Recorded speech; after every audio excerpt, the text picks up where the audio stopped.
Well, hello, everybody. Welcome to Making It Simple. Good Thursday afternoon to you.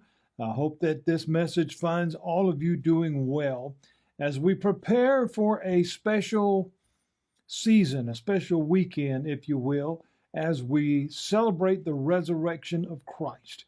If we understand that story as it is, then indeed Jesus paid the ultimate price, and he did it all for me, and he did it all for you, so that we could live, so that we could have that eternal promise, so that we could understand the love of God. That's what this whole series, this whole study, this whole conversation is all about, friends. I've made no secret about that. I want you to have a relationship with Christ. That's what this entire time together is about.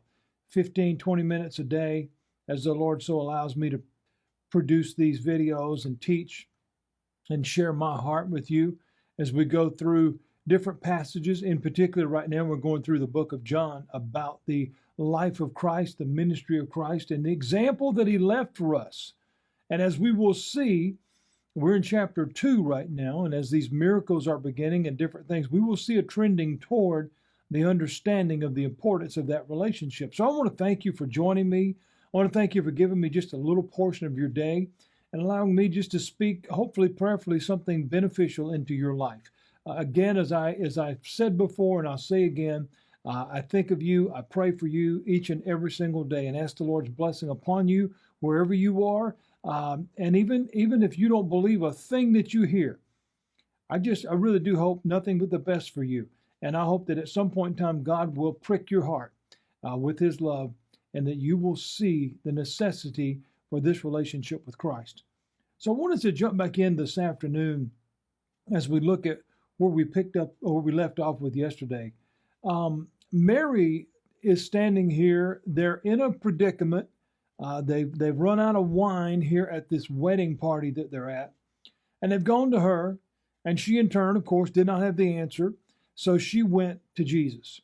And that, again, that is a clear picture that he's wanting us to see, is we don't have the answer to all the questions in life. I certainly don't. Even as a pastor, many people come to me about all kinds of stuff, and you just wouldn't even believe if I told you. But the fact is, sometimes I absolutely know because of experience or whatever, and there are many other times I don't have a clue. And I really, really have to trust in the Lord for discernment and wisdom and guidance in how to help someone, because it is my heart. It is absolutely my heart to help someone. We see here she's in this dilemma. She doesn't have any answer, but she knows who does. So she turns to the Lord, and he gives her the answer. And then she says to them, whatever he says, just do it. In other words, I want you to place your full faith and trust in this one we call Jesus, because he's got the answer and he won't lead you wrong. So we pick back up at that today. We're at verse 6 in chapter 2. And it says, and there were set there 6 water pots of stone. Okay, so there was a reason for that number. There was also a reason that they were there. This item was there. And it tells us that this was the manner in which they purified the Jews. This was, they washed hands and all the different things as such was there. And it said containing 2 or 3 firkins apiece. Now, of course, that is certainly not a word that we would ever use. That's basically what that's saying is that's 18 to 30 gallons of water. So these were some pretty big jugs. They were used for washing. This was part of the rituals, if you will, during that time. And Jesus said, I want you to take and I want you to fill these up. I want you to fill them up. Go all the way. History, again, if we understand words and translations and whatever, we see here these were some pretty good sized jugs, I should say. They'd hold anywhere from 20 to 30 gallons of water. That's a lot of water. That's a big jug. But go back to what Mary had told them. Whatever he says, just do it. Now, because again, one would think from a rational sense, okay, now wait a minute. We're out of wine. We're requesting wine. And you said, go fill up the water pot. So curiosity had to be running amok there in that mind, if you will. But certainly there had to be a lot of questions, but we're not told that.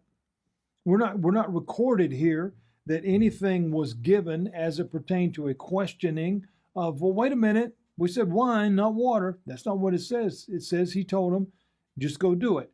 They were mindful of what Mary had said. She said, whatever he says, just do it. So they went and they filled it up. It says, in fact, it says in verse 7 that he said to them, fill the water pot with water, and they filled them to the brim. So, I mean, it was right to the very top of what we're seeing here. So, what he was telling them, what we need to understand is the obedience here. That's really the bottom line, is they really, really understood the command that was given, the word that was given from Mary. Whatever he says, just go do it. I said yesterday, that is still something we as believers need to hold on to today, because he's not going to tell us wrong. He's not going to tell us something that's going to harm us or cause us issues. No, he's wanting to make sure that we trust and believe in what he's saying. So there's going to be some moments where we're going to be saying, really? I mean, why would I go there? Or why would I do this? Or what? We're going to question things because we're still human. We haven't lost that. At the same time, does our faith lead us into that moment of trust that we says, okay, whatever he says, do it, even though I totally don't understand. And so it says that he said unto them, draw out now. In other words, take some of this water that you have placed in this water pot and take it out. We're going to put it to the test. And now that's important, because he tells them, he said, draw out now and give it unto the governor of the feast. Okay, give it to the head guy. Don't just hand it out amongst yourselves. I want you to take it to the main guy. And it says, and they did. Again, whatever he says, do it. Now, Jesus here, what he was asking them, it took a level of faith. Even if they didn't really know him, they were having to trust, okay, he's the one that we asked to solve the problem. So it kind of goes to tell that we would listen to what he says. We would take his suggestion or his order and comply with it, because we ask him for help. So we're going to trust what he's saying. Whatever he says, do it. And so he said to them, fill it up, and then take some to the host. Take some to the governor, is actually the word that is used here. So we see these were not just common, ordinary people, if you will. I mean, these were prominent people. These were people who probably knew and liked the fine things in life. They would definitely recognize if it was something cheap or of lesser quality. They would know what was going on there. And that's important because, again, it goes back to the level of trust. Indeed, if there was an issue there, it wasn't what he had asked for, they probably would have faced some issues, I'm sure.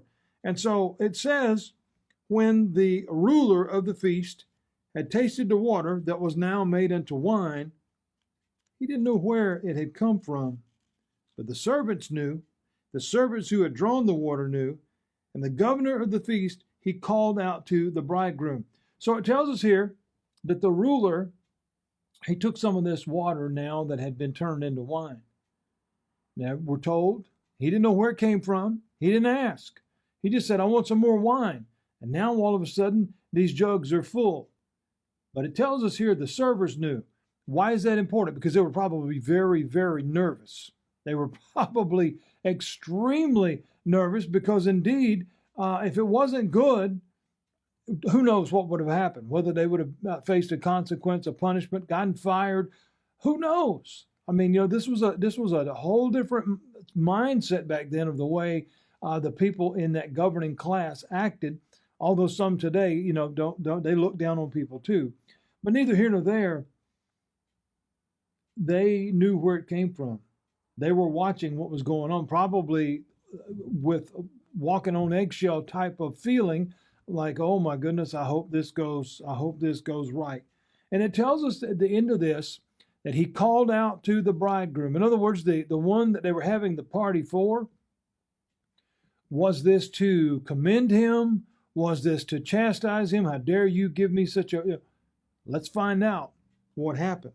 It says, he said unto him, every man at the beginning does set forth good wine, and when men have well drunk, that which is worse is what's taken out. But you have kept the good wine until now. So that was a commendment. That was saying, wait a minute, I don't know where you got this from, but boy, oh boy, this is the best I've ever had. He said, because generally the best stuff is what's put out first. And that's what kind of gets people in, gets people hooked or whatever the case. And when that runs out, then we can bring out the cheap stuff, because by then they don't care. They're already loaded or whatever. He said, but wait a minute, you've done the opposite here. You've done the opposite. You've brought out the best stuff last. So he's saying today, maybe you're listening, you're saying, well, Pastor, that's a neat story, but what's the point? It was a miracle. The water turned to wine. We're not told how. It was a supernatural thing. We're not told, any of the other intricate details about this. There's a point. There's a lesson. And here it is. That's life. Think about life. We try everything else first. We try everything else first. The goods and the bads and the uglies. My way, your way, so-and-so's way, that guy's way, her way. We try everybody else's. A new fad comes on TV, we're picking up the phone, 1-800, whatever. A new thing is advertised on Facebook, I'm getting out the credit card. We try everything else first. And then at the end, or somewhere along that journey, when all of it fails, when all of it lets us down, when all of it is found to be inferior and no good, then we try Jesus.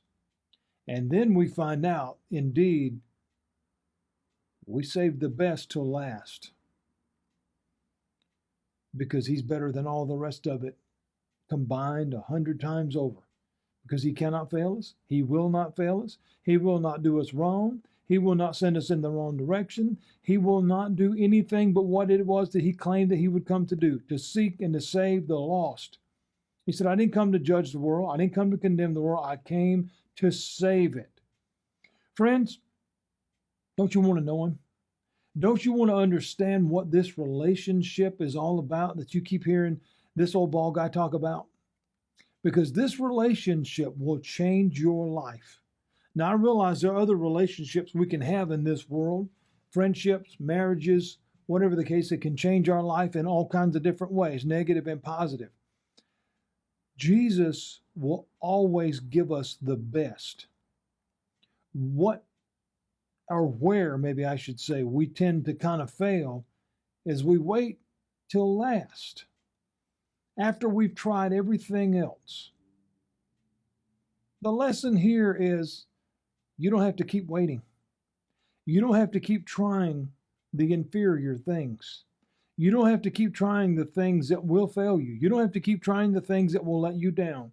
You've got the answer. And he is the best there is, the best there was, and the best there ever will be. And that has nothing to do with the wrestler who used to say that. That is who Jesus is, the greatest ever. He is the answer to every issue that you've got and every issue that's going on in this world today. And I stand on that statement. Because when we understand the principles of Christ, we understand the examples of Christ, and we understand what his real mission was and what he was willing to do for me and you, then we should want to get to know him better. The principle of this story is way, way further than just a miracle of a pot of water turning into wine. It was about the lesson of finding the best last. That's what life is. That's what life is. So my challenge to you today as we wrap up, have you found him yet? Because he's not hard to find. All you got to do is ask, and he'll be right there. God bless you. Thank you so much. I continue to pray for you, think of you. Have a great rest of the day. Lord willing, I will be with you tomorrow.